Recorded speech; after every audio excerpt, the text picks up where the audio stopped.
What is going on, guys? My name is Sena and welcome back to another video. In this video, I'm going to be VOD reviewing my own gameplay to show you guys my decision making and how I drop high kill games in Immortal ranked matches. This VOD is taken from my Twitch stream, twitch.tv/SenaVL. Link will be in the description, and I highly recommend that you go check it out because all of my other VODs get posted there too after the stream ends. I just want to thank you all for the immense support on the channel recently. It's been crazy with the support from you guys, so I just wanted to say thank you for all of that. I have so many people DMing me and asking me to coach them or to VOD review their gameplay, but there's just simply too many people and I cannot do that. The purpose of these videos is for you to understand the core fundamentals of Valorant and being able to apply that to your own gameplay. Anyways, guys, with all of that being said, if you do end up enjoying this video or finding it helpful, don't forget to drop a like down below and subscribe to the channel if you enjoy content like this. I'm going to stop rambling and get straight into the VOD review. In this VOD, I'm going to be playing Reyna on Icebox. The first round I want to talk about here is the pistol round. For this pistol round, I'm going to be buying a Ghost and an extra heal. Occasionally, I'll buy a Frenzy and an extra heal, but for the most part, it's always going to be a Ghost and an extra heal because I think that gives Reyna the most value that she can have on pistol round. For this round, we're actually 3-stacking A, which is pretty common, but we decide to make an aggressive play and all three of us push out A main. Also, if you're wondering, this picture in the top left is there to cover the map so that I can counter stream snipers. It's helpful for that, but kind of sucks for VOD reviewing because I can't show you guys where all of my teammates are. Anyways, me, Jett, and Chamber decide to push out A main to take a fight. What I'm doing here is I'm pre-aiming the Sova dart so that I can break it for my Jett who's going to push up. It is very common for Sovas on Icebox to dart this area on A,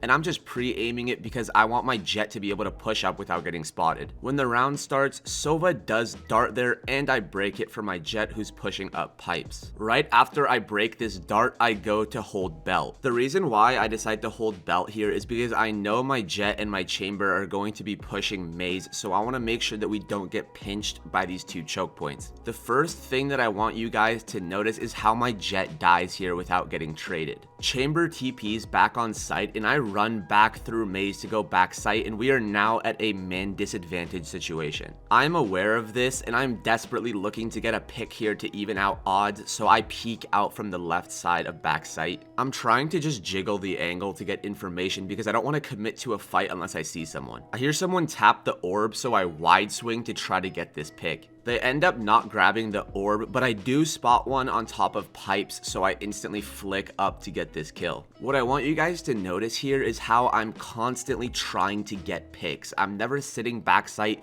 waiting for them to push me. I'm always the one peeking, trying to catch one off guard so that we can even out man advantage. As Reyna, you want to make sure that you're being aggressive whenever you can and always going for these picks like I'm doing here. I ended up killing Raze, but I actually dinked Viper, so Viper's 1 HP, and I calm this to my team so that they know that Viper is weak. As you can see by their agent composition, they don't have any healers, so all damage is absolute. As I'm trying to re-swing Viper to try to get that kill on her because I know that she's so weak, I notice that my team starts fighting right side maze and actually ends up dying. I think 2 of my teammates total end up dying from the right side of maze because the enemies are double swinging it. I know I can catch them off guard here because they're occupied fighting the people behind screen, so I swing out from the right side, but not too wide. I peek maze from this angle that they're not expecting, and I'm actually able to take out the Chamber and fall back to back site. I saw Jett there too, and I know that she's going to be alone, and I see that heal from the Chamber, so I decide to wide swing here to try to kill her and get my heal. This is one mistake that I made that could have gone really badly. I decide to swing, heal, then take the fight against Jett. This was pretty stupid of me, and I'm pretty lucky that I was able to get out of this situation alive. I think wide swinging here to kill the Jett would be fine, but I don't think that I should have gone for this heal because I could have gotten killed while I was in the animation.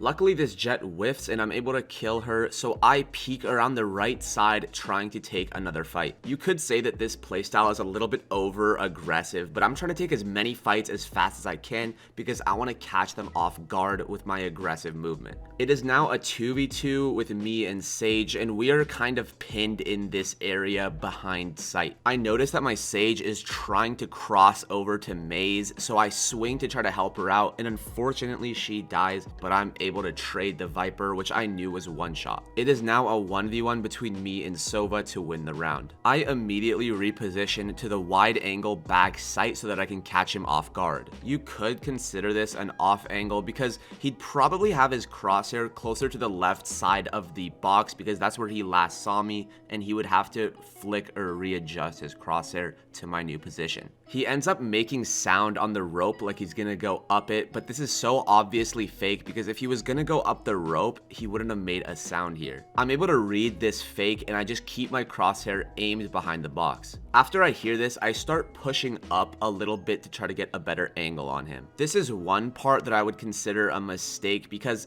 right here, I'm holding W while peeking. If you didn't already know, you never want to peek angles while holding W because it makes you a very easy target to hit. You want to make sure that you're peeking with A and D as you will be moving the fastest, and that'll be the fastest and hardest shot for them to hit. Sova ends up peeking here while I'm pushing up on this angle, and I'm able to tag him a little bit and then dip to the right. This gives me a split second of cover where I then crouch to throw off his crosshair placement and get the kill. As you can see in this frame here, the bullet is literally whizzing right above my head, which is why crouching to throw off crosshair placement in certain situations in the higher ranks is so powerful. Everyone in the high ranks has their crosshair aimed at good head level, so crouching to throw that off helps a lot, but in lower elo I wouldn't recommend doing this because most people have their crosshair too low anyways. I'm able to kill Sova here and clean this up to get my pistol round ace. I want you guys to pay attention to my movement and how I peek all of these angles in this pistol round. On pistol round, you move so fast with your pistol out that you constantly want to be moving. You never want to stand still when taking a fight on pistol round. You also want to make sure that you're as unpredictable as possible and that you're always constantly switching positions and different angles that you're peeking. I am now going to play the entire pistol round clip in full speed for you guys to watch.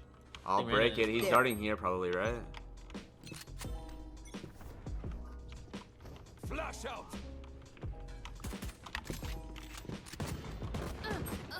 110. He has armor. Enemy A. Raise 110. Oh. Top 410 already?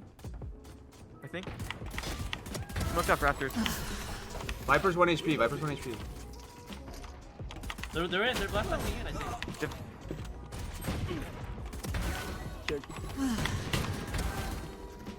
Viper's one. Both default. Last player standing. One Behind. enemy remaining. Spike down A.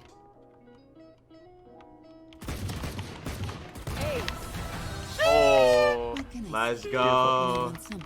That's my deal right there, boy. God damn. Things to take away from this pistol round is make sure that you're always breaking Sova util for your team who is pushing up. Even though my jet died, this could have been very beneficial, and I recommend doing this whenever you can. The next takeaway is look at your movement and make sure that you're always quick on your feet and that you're always repositioning yourself. You never want to peek the same angle the same way twice in a row, and that's how you'll get instantly killed. Make sure that you're constantly trying to trade your teammates out and that you're working together to make plays. I went for a lot of solo plays in this pistol round, which isn't necessarily bad because I was able to use that to my advantage by catching the enemies off guard while they were focused on my teammates. All in all, a pretty clean pistol round with a few mistakes here and there. Moving on from this, the next round that I want to talk about is round 3, which is our bonus round. We're bonusing on this round, meaning that we're keeping our guns from second round, which are a lot weaker than the rifles that we're going to be going up against. Me personally, I like to force rifle second round, which is why I'm able to have a rifle to rival them on the third round here. During this round, I'm playing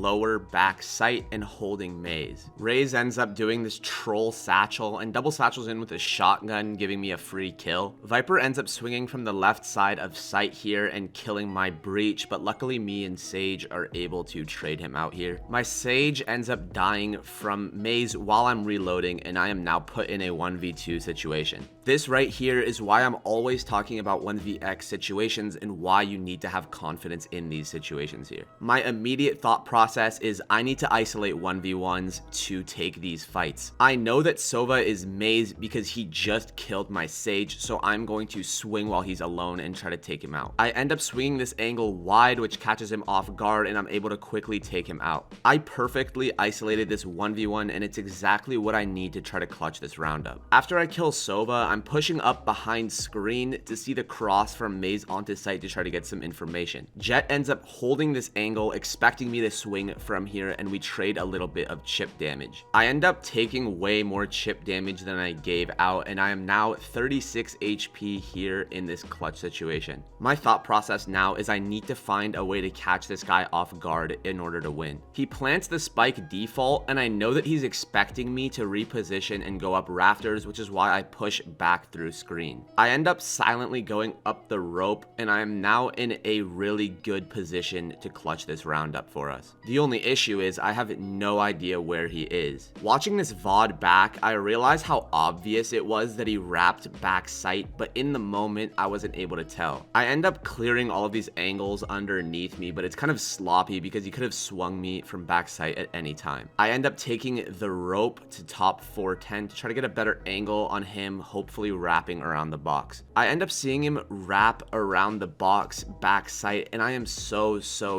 lucky to get this kill because I end up whiffing pretty bad, but because of the position that I put myself in, he was not expecting this and had to flick really hard to me. He actually tagged me once, which almost killed me, but not quite, and I was able to clean this clutch up. This was a very sloppy clutch, and it was not very good, but I was still able to get away with it because of my movement and positioning. He was not expecting me to go up the rope and get over to top 410 and take this angle on him. Me putting myself in this position is the only reason why I was able to clutch this round. I think this is a really good example of a clutch situation because I showed you guys how I isolated the 1v1s and was able to reposition myself in elevation to where the enemy has to flick. All in all, a nice clutch on a round that we probably shouldn't have won. I'm pinged. Can't help.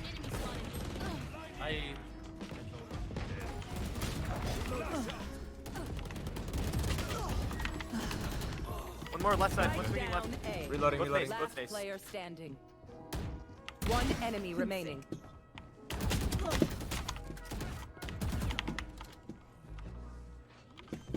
Cutting their vision.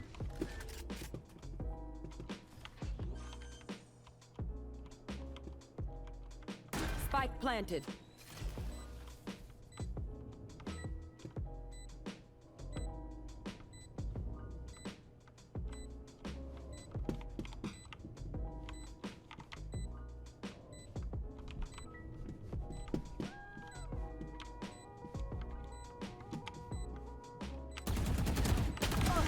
Oh my god. Oh. Guys. Oh my God, I thought you were gonna die. Good job.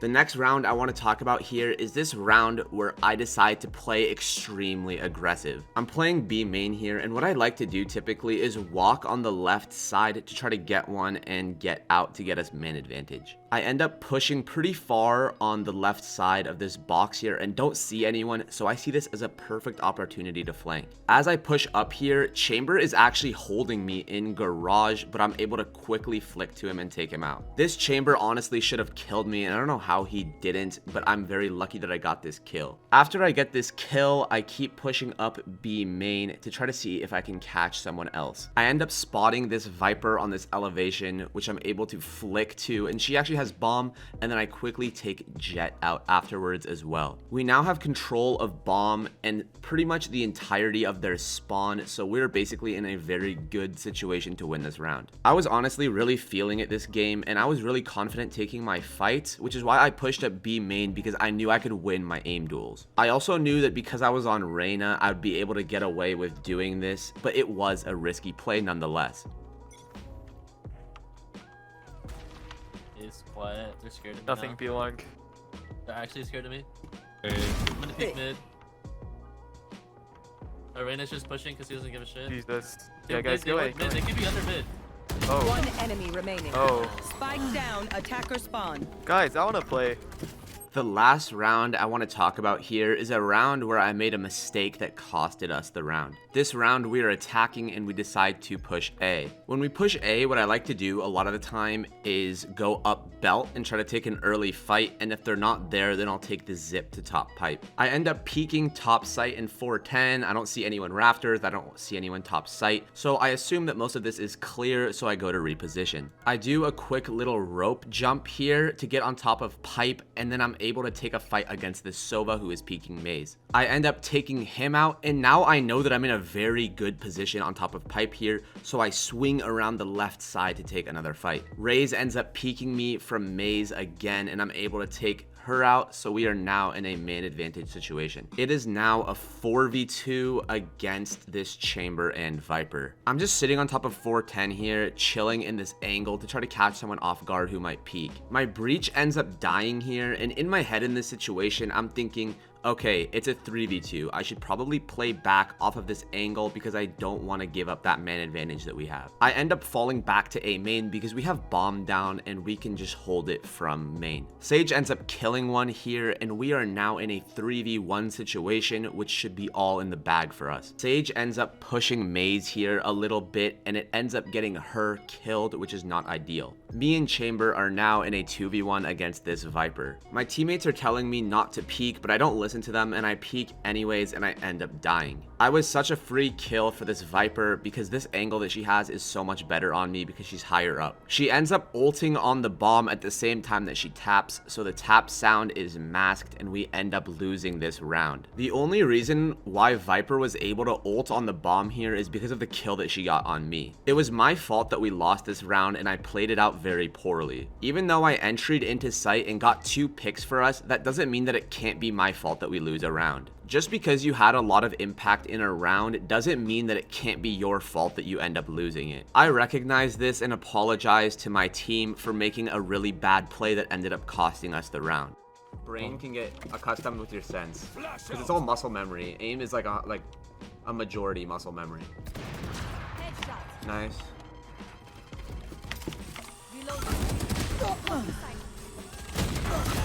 Jenny. Everyone jet.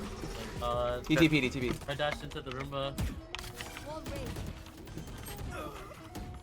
There's 2v3.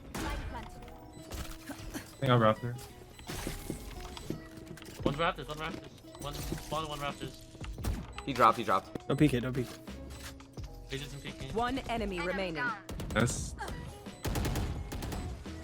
Middle sight. Reloading. I'm not There's a peeking. better angle. He's up He's top. stuck. Yes, No need yes, to peek. yes. He's a Last bomb. player 40 standing. on him. Welcome to my world.